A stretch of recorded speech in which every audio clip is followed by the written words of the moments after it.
Depuis quelques heures, une information faisant état de la garde à vue de Tiakola circule, mais cette fois-ci, ce n'est pas pour des raisons liées à la musique.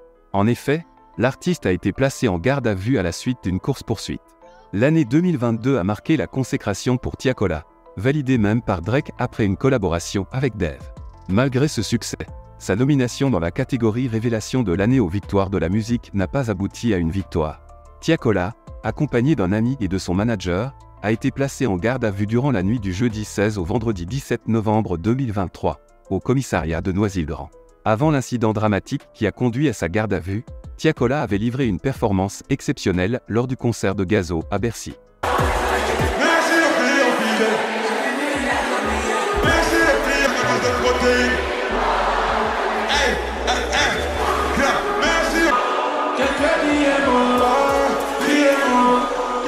Cette soirée mémorable a marqué les esprits, non seulement pour la qualité artistique de la prestation de Tiakola, mais aussi pour l'énergie et la passion qu'il a partagée avec son public. À la sortie du concert de Gazo à l'Accor Arena, l'artiste et ses deux proches ont été attaqués par des individus inconnus sur l'autoroute A4. Les agresseurs ont apparemment frappé à plusieurs reprises le pare-brise de leur voiture dans le but de les immobiliser. En fuyant, le conducteur du véhicule, le manager de Tiakola, a heurté plusieurs autres véhicules avant d'arriver au commissariat de Noisy-le-Grand et de percuter la barrière. Le parquet de Bobigny a confirmé que les 3 individus avaient été placés en garde à vue pour dégradation, après avoir été poursuivis par les agresseurs selon plusieurs témoins. Aucune blessure n'a été signalée. Le rappeur et le passager ont fait l'objet d'un classement sans suite. L'enquête a été confiée au commissariat de Noisy-le-Grand afin de déterminer les dégradations volontaires commises contre le véhicule du rappeur par les individus qui les ont pris en chasse. Je suis fier de vous annoncer notre partenariat avec Royalties, la plateforme révolutionnaire qui vous permet de soutenir et d'investir dans vos rappeurs et célébrités préférés et de récolter les fruits de leur succès. Ce n'est pas une simple collaboration. Royalties a signé un accord de 10 ans avec 200 talents de premier plan. Oui, vous avez bien entendu, 200 talents de renom, parmi lesquels on retrouve des noms comme Fianso, Cyril Gann, Astrid Nessia. Il y en a pour tous les goûts. Ça signifie que vous avez la possibilité d'investir et de gagner des yields basés sur leurs revenus. Des talents arrivent toutes les semaines sur Royalties et plus de 130 000 utilisateurs comme vous pariez déjà. En gros, comment ça marche? Plus un talent a du succès, plus ses ROIs génèrent du yield cash, ce qui signifie aussi que les ROIs prennent de la valeur. Le VIP 1 et 2 vous donne un accès exclusif aux préventes des nouveaux talents, des canaux Discord privés, des billets spéciaux, des cadeaux et un aperçu en avant-première des futures fonctionnalités de Royalties. C'est une opportunité passionnante qui vous offre des avantages uniques pour maximiser vos investissements dans les carrières de vos stars préférées. En cliquant dans le lien dans la description, Royalties vous offre la chance de jouer et gagner jusqu'à 10 000 € en récompense lorsque vous faites un dépôt de 15 € de dépôt minimum et un trade. Pariez vite sur vos talents avant qu'ils soient sold out parce que ça part très vite. Vos célébrités vous attendent, bonne chance. Depuis quelques années, des rumeurs circulent concernant un éventuel conflit entre Kobalade et Zola. Cependant, il y a quelques heures, les deux artistes ont décidé de mettre fin à ces spéculations en annonçant qu'ils allaient collaborer sur un projet commun. Le 17 mars dernier, Zola a marqué son retour sur la scène musicale avec la sortie de son 3e album, Diamant du Bled, après une absence de plus de 2 ans. L'album a été bien accueilli, avec des collaborations notables telles que Tiakola sur le morceau à succès, Toute la journée, et Damso sur le puissant Cœur de Ace. En seulement 7 jours, l'album a atteint plus de 23 000 exemplaires vendus, et il a depuis dépassé la barre des 50 000 exemplaires, obtenant ainsi la certification disque d'or. Très actif sur les réseaux sociaux, Zola a récemment surpris ses fans en annonçant un projet collaboratif avec Kobalade. Dans un monde où les conflits sont si courants, rimes aiguisées et beats percutants ne suffisent pas. La destruction. Les blessures et leur quête de victoire menacent de les consumer tous les... L'affranchi ne sait pas à quoi s'attendre. Cette nouvelle a suscité l'enthousiasme parmi les admirateurs des deux artistes, d'autant plus que des rumeurs antérieures laissaient entendre qu'ils étaient en froid.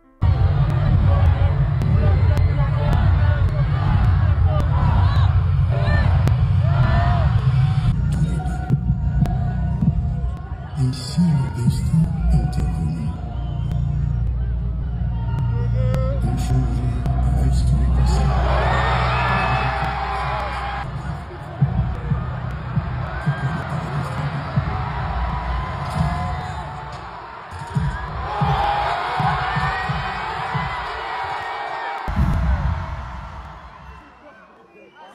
C'est ça aussi le rap français l'équipe. Il y a certes des guerres, mais aujourd'hui c'est l'union. Aujourd'hui c'est l'union.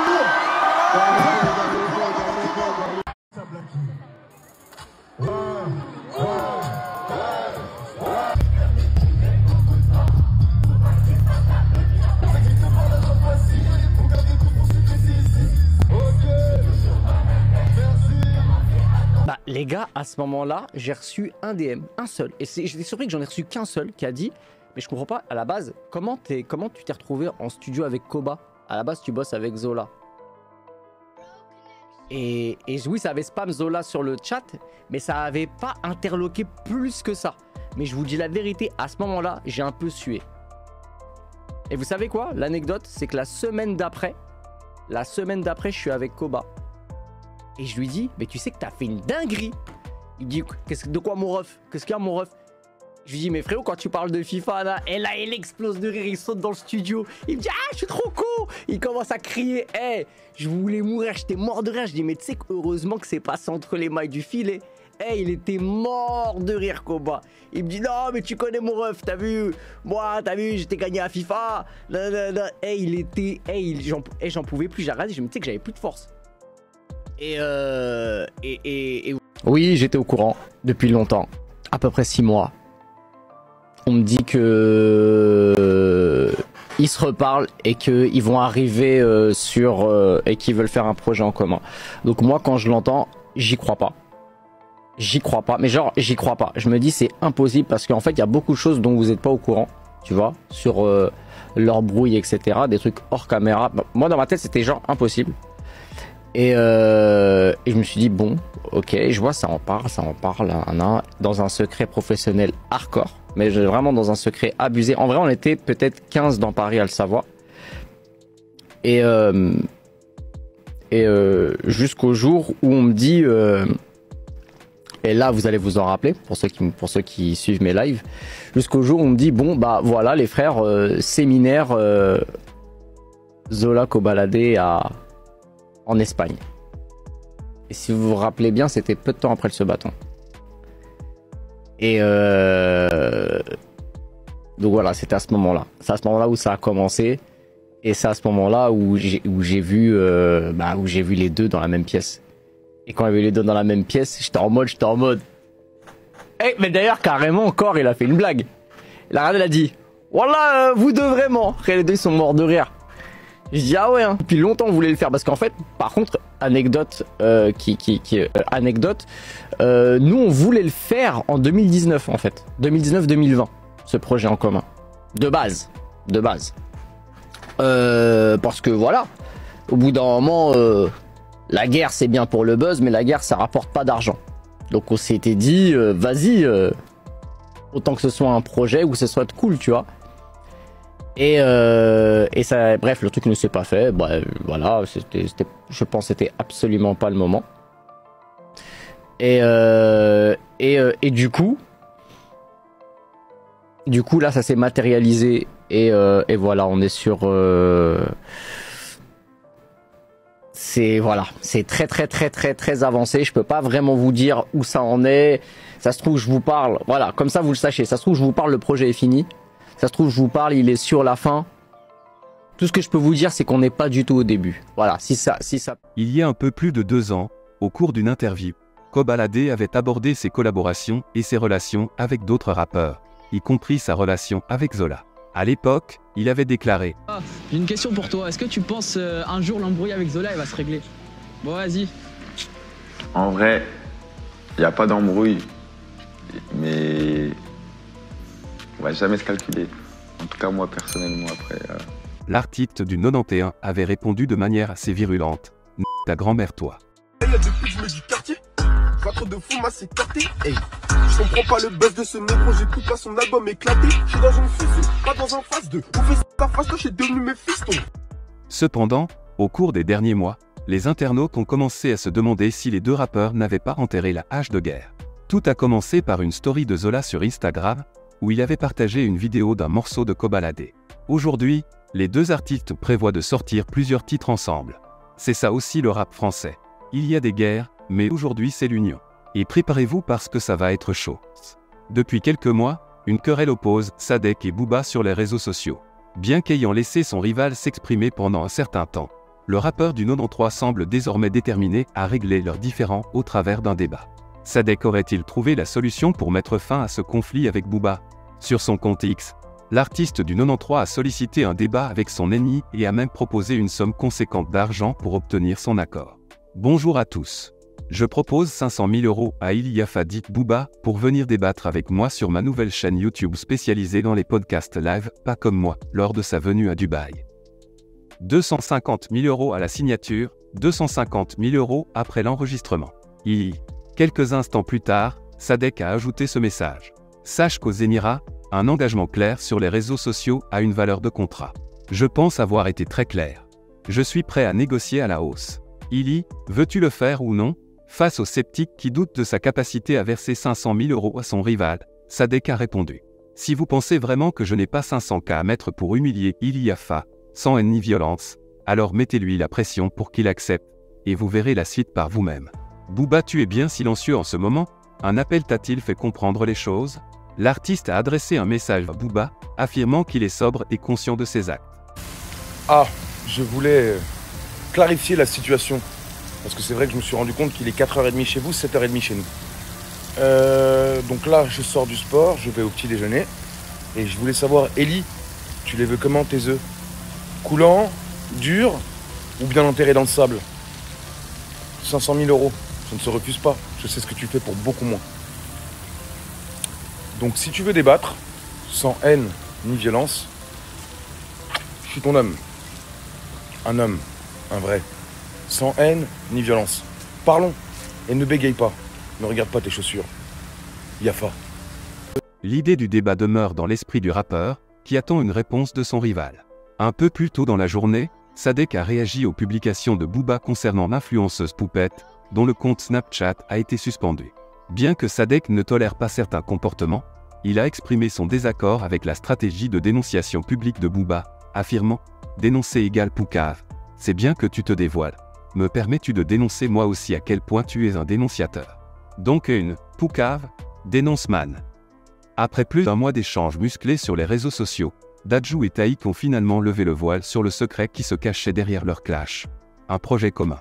Pour intensifier le suspense, le duo a dévoilé un mini-film teaser annonçant la sortie de leur album commun baptisé Héritage, tout en partageant un premier extrait. Alors que les clashs deviennent monnaie courante dans le rap game, l'altercation entre Dadju et Taïk a pris le public par surprise.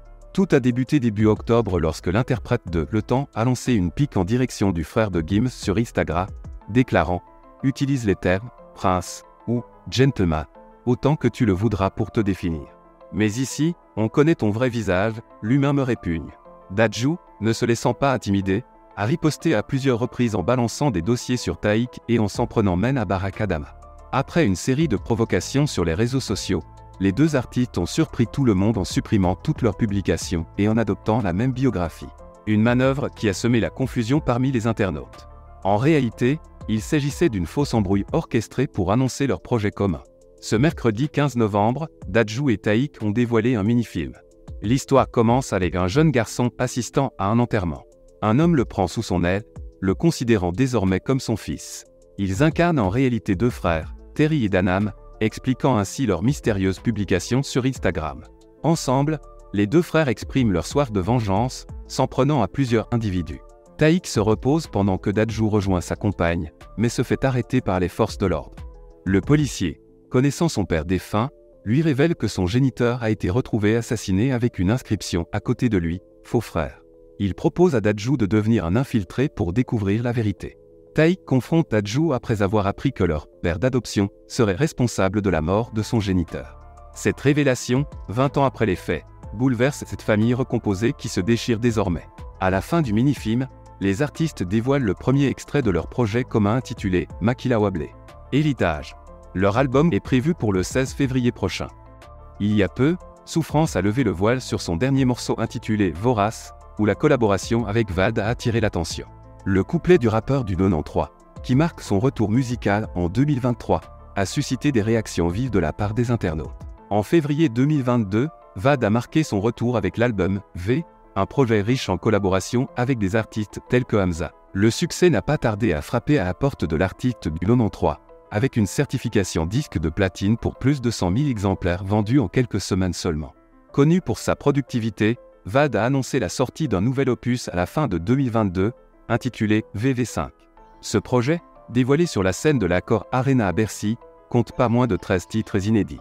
À quelques heures du lancement, Vald a partagé sur Twitter des détails sur cet opus, assurant que VV5 serait exclusivement dédié au rap, sans tentative de single pop urbaine. Il a également souligné sa volonté de minimiser l'utilisation de l'autotune. Que du rap sur VV5, aucune tentative ratée de single. Il y a de l'autotune sur un seul morceau sur 13, c'est moi-même qui érect toutes les voix de l'album.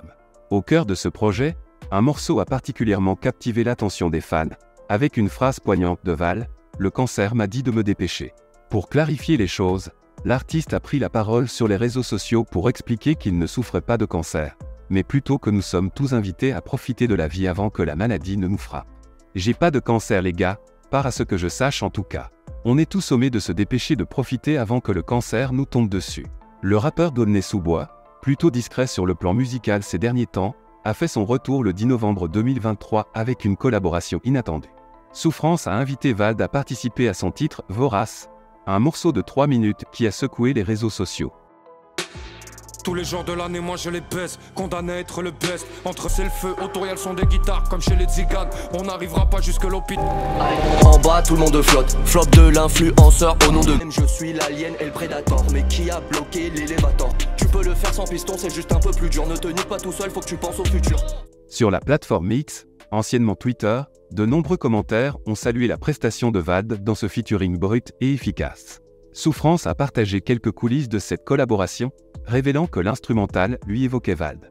Ayant déjà écrit son couplet, il l'a envoyé à Vald qui a ensuite ajouté sa touche. L'instru m'a fait penser à Vald. J'avais déjà fait mon couplet, je lui ai envoyé, donc il a calculé. Après, Vald m'a envoyé ça, et je me suis dit, non, il en a trop mis.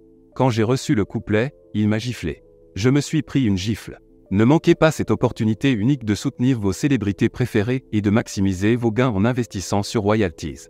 Cliquez sur le lien dans la description pour rejoindre la révolution des investissements dans la carrière de star.